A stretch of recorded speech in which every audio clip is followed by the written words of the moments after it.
Hello guys, আমার একটি নতুন ব্লগে আপনাদের ওয়েলকাম। আজকে আমি একটা কথা আপনাদের সাথে শেয়ার করব।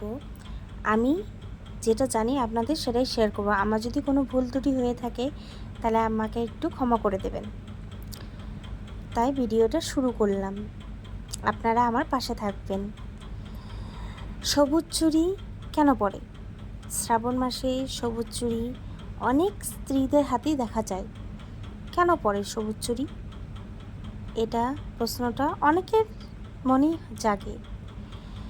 সবুজ চুড়ি পরার কারণ হলো মা পার্বতী শিবের দীর্ঘায়ুর জন্য, শিবের মঙ্গলের জন্য তিনি সবুজ চুড়ি পরেছিলেন।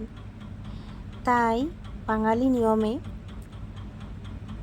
আমার জানা মতে, বাঙালি স্ত্রীরা সবুজ চুড়ি পরে থাকেন স্বামীর দীর্ঘায়ুর জন্য, স্বামীর মঙ্গলের জন্য। আমি যেটুকু জানি সেটুকু আপনাদের সাথে শেয়ার করলাম। কিছু ভুল হলে আমাকে ক্ষমা করবেন। বাই।